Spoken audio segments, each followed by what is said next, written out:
Pekný deň, vítajte pri sledovaní relácie Šport Plus.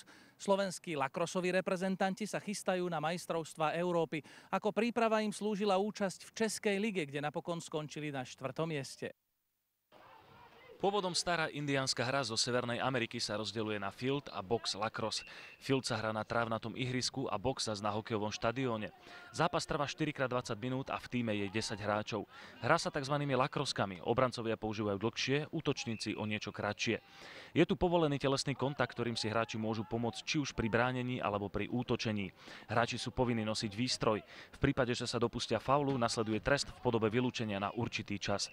Na regulárnosť celého zápasu dohliadajú rozhodcovia, ktorí sú priamo na ihrisku. Pre Indiánov je lacrosse nielen hra, ale aj určitá životná filozofia. Bola to zároveň aj príprava mladých bojovníkov na boj a prisudzovali jej aj liečiteľské účinky. Prvé oficiálne pravidlá boli zavedené v roku 1850. Zaujímavosťou je, že na majstrovstvách sveta hrajú aj Irokézovia ako samostatný národ a patria medzi najlepších. Ako to vôbec funguje, že môžu vôbec hrať ešte ako kmeň? Irokézové mají jistou úroveň nezávislosti na Kanadě a na Spojených státech, takže vlastně mají svoje území na pomezí Kanady a Spojených států. A vzhledem k tomu, že tu hru vlastně vymysleli a je to jejich hra, tak mají právo stavět svůj národní tým. Jejich šaman, a oni toho šamana pořád mají, tak vlastně zahajuje pravidelně každý mistrovství světa, má takový malý obřad v rámci slavnostního zahájení a tím vlastně celá ta událost začíná. V Zámori funguje aj lacrossová liga a na zápasy chodí bežne vyše 40 000 ľudí. Na Slovensku sú zatiaľ dva lacrossové kluby. Obidva sú z Bratislavy. Tricksters, ten vznikol v roku 2003 a neskôr pribudol aj BAC.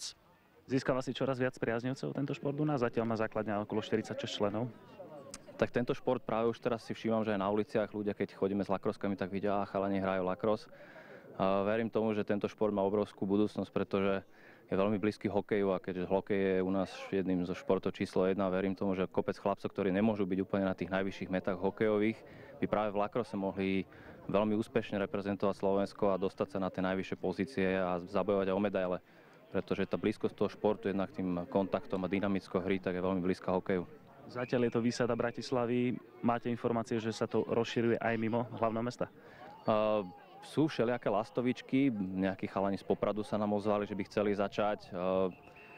Viacej ľudí o tom vie, ale zatiaľ hľadáme tých ľudí, ktorí by boli ochotní sa do toho pustiť a sme schopní podporiť akýchkoľvek mladých chalanov, ktorí by chceli začať hrať lacrosse. Vieme ich potiahnuť ďalej a podporiť všetky tie kluby, ktoré by začali fungovať a chceli by potiahnuť tento šport ďalej na Slovensku. Ako často sa stretávate, ako trénujete, kde trénujete? Tak trénujeme v podstate 3 až 4 krát do týždňa.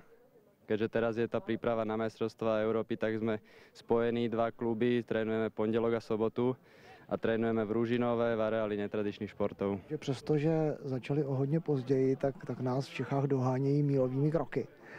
A možná je to tou výhodou, že je kolem víc států, od kterých se můžou učit. My, když jsme začínali, tak prakticky nebylo od koho se učit a strašně těžko bylo schánět informace a třeba trenéry a tak. A teď se sem můžou sjet trenéři třeba ze Spojených států. Já tady rád pomůžu, kluci jezdí na naše turnaje, hrají naši ligu, takže koukají na někoho, kdo hraje o něco líp než oni a to je strašná výhoda. Oba slovenské kluby sa načas spojili, aby sa mohli pripravovať na majstrovstvá Európy a tento rok štartovali v Českej lige, v ktorej hrá 5 klubov. Pred záverečnými 2 kolami boli Slováci na poslednom mieste, ale mohlo sa to zmeniť po domácom zápase proti pražskému tímu z mestskej časti Malešice a v ďalšom zápase, kde hostili Slaviu Praha. Bratislavčania hrali v tmavých dresoch, sa svojho favorizovaného súpera z Malešic ako tak držali v prvej štvrtine, ktorú prehrali 5-2. Potom sa už však naplno prejavila kvalita českého tímu a ten veľa šanci nášmu mužstvu nedal. Prečilo vo všetkých činnostiach a napokon zvíťazil 18-9. Na druhý deň však naši Slaviu Praha zdolali a skončili tak v tabuľke na 4. mieste. Gro slovenskej reprezentácie tvoria hráči Tricksters a niekoľko legionárov. Na majstrovstvách Európy vo fínskom Lahti bude mať Slovensko svoju historickú premiéru. Pravdepodobne nezvíťazíme, ale určite sa pokúsime zahrať najlepšie možné pozície, alebo zabojovať tie najlepšie možné pozície, aké môžeme dosiahnuť. Úspechom je už len to, že tam vôbec ako prvý slovenský tým pôjde. A chlapci sa pripravovali vlastne celú zimnú prípravu a teraz vlastne táto liga, to bol ako príprava na tieto majstrovstvá, tak nám veľmi veľa dala, tým sa zocelil a myslím si, že dokážeme poraziť nejaké týmy, ktoré už hrajú tých viac rokov lacrosse a český tím pravdepodobne jeden z tých tímov, ktorý bude bojovať aj možno aj o medaily. Tréner našej reprezentácie je americký Slovák Edward Kostolanský, ktorý je členom lacrossovej siene Slávy. K týmu sa pripojí priamo vo Fínsku. Slovensko má v skupine Nemecko, Taliansko, Nórsko, Fínsko a Česko. Európsky šampionát sa začína 6. augusta.